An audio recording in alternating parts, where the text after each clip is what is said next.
An opening statement, then we'll open it up for questions. Yeah, opening statement here, just coming off of a long week last week, playing 3 games in 7 days. And, we have a lot of wear and tear on our bodies, and we're trying to get recovered and obviously get ready to play a really good Purdue team tomorrow night. And, from this point forward, we really don't have a ton of breaks as you look forward. So biggest thing is trying to get fresh, get ready. And at the end of the day, play against a really good Purdue team on Thursday night's been our focus. Alex. Archie, a couple of weeks ago, you guys put out the release on Parker Stewart joining the program. I'm curious if he's now with the team and kind of what the plan is, I guess, to integrate him moving forward. He is on campus, and he's just started to really get integrated with our group. His arrival was, one of which he had to go through a quarantine situation. Couldn't really be around a whole lot until he was through that. And once he's through that, now he's in our testing program, and he can start to, get, a little bit more acclimated. But he's got a lot of work to do just in terms of getting acclimated with the team, getting acclimated with the doctors, COVID protocol, physical exams. So he's not anywhere near joining us for practice or anything like that. He is now full go in terms of being a part of what we're doing. And each day that goes by, hopefully we can get him a little bit smoother in terms of his transition. And the hope would be that, hopefully sometime next week and the week after, he can begin to start to work with us on the practice floor and see where we're at with that. But as of right now, there's no real plan to be able to integrate him any which way possible, just with the circumstances surrounding his arrival, medical, doctors, everything that a normal guy who transfers in at the break has to go through. Jeff. Hey, Coach, looking at Bart Torbeck's numbers, both you and Purdue are really strong defensive efficiency. Do you expect this to be one of those grind out games, or are there ways for either team to sort of find a way to maybe open this thing up offensively? Well, I think, both teams try their best to obviously have a defensive mentality. Purdue, very physical team. They're getting better as the season continues to progress because of their depth. They're playing a lot of different guys.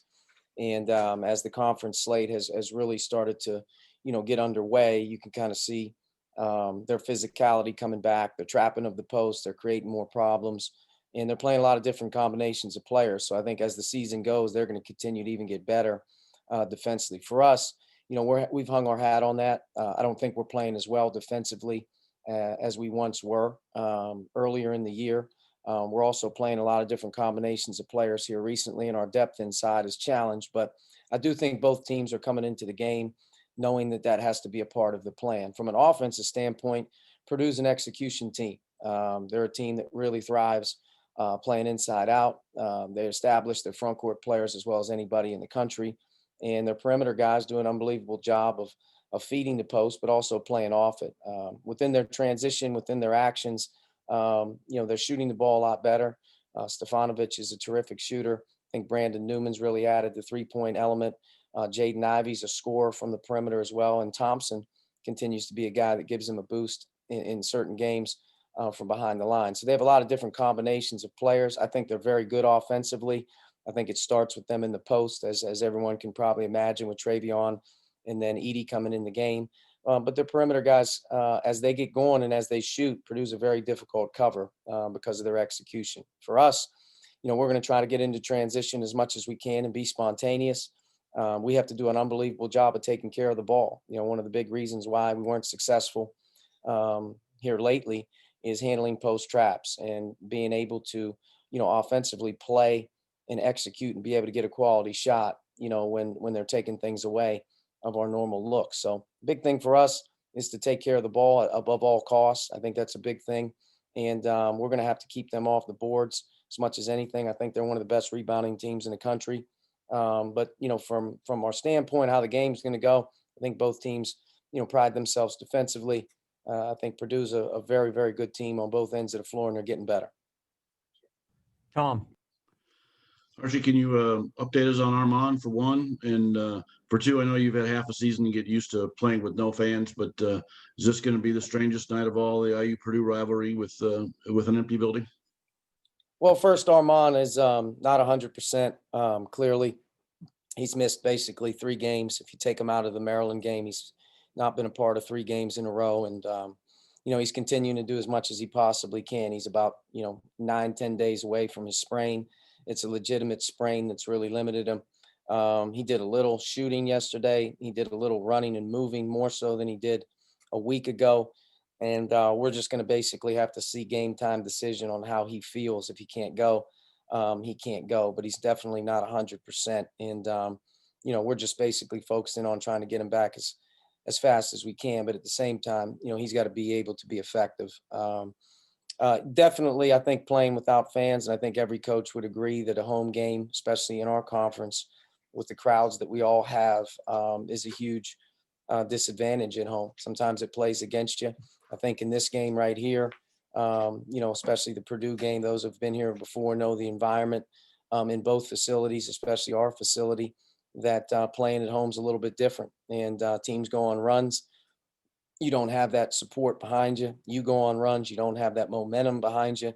And it's something you're getting used to at this point in time. We haven't played a ton of home games, but it's definitely different. I think it will be, awfully disappointing not to have fans when we play this type of game that means a lot in terms of the energy level that's surrounding it. So we're getting used to it.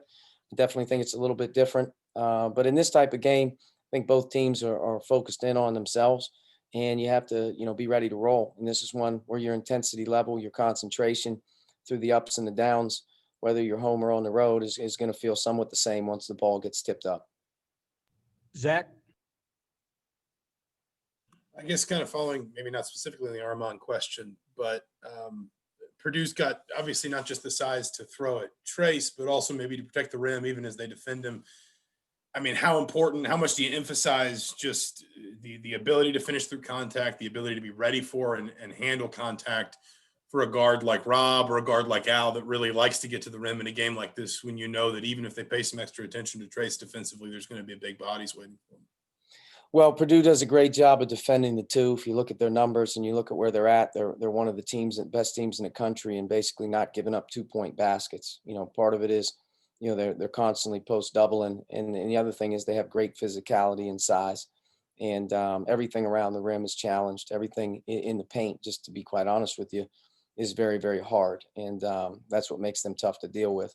But it's a game where you have to make plays, and I think being able to play off the doubles, being able to attack the paint, you got to be smart. But at the same time, a game comes down to being able to make some open shots. It really does. And for our team, it continues to be about being able to control what you can control. And when guys are open, they have to step in and do a good job of being ready to shoot it or ready to attack it. But without question, the paint is it's as tough as it's going to get in any game when you play against those guys.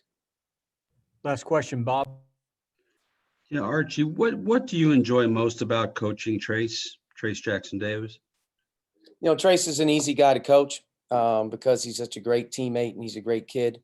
There's very few days where he's moody. There's very few days where, he doesn't come in and absorb what you're trying to do from a game plan perspective. He's like every other young guy who goes through the ups and downs of a season, but he doesn't let it bother him very much. And he's not a guy that you're constantly trying to, coach every day to plod him along or to do that. He's got a great heart. When he's motivated and his head and his heart are aligned, I've always told him this, he's special. And, he's doing an unbelievable job for us under some circumstances where he's having to handle a load that's, unexpected and at the same time very difficult. He leads the Big Ten in minutes as a front court player, which is like unheard of. And, we're giving some up with him being on the floor that amount of time. And he's probably losing some burst and some explosiveness throughout the course of games. But at the same time, he handles it. He takes the load on his back. He comes in every day, he works. He's a great teammate, most importantly in anything. When your best guy has that type of vibe about him, he brings people with him. And, he knows what he means to us. But from a coaching standpoint, you're coaching a kid with a great heart. and you're coaching a kid with great intentions, wants to do well, wants to do what you ask him to do. And from my standpoint, I can't really ask much more of him. Thank you. Coach, thank you. All right.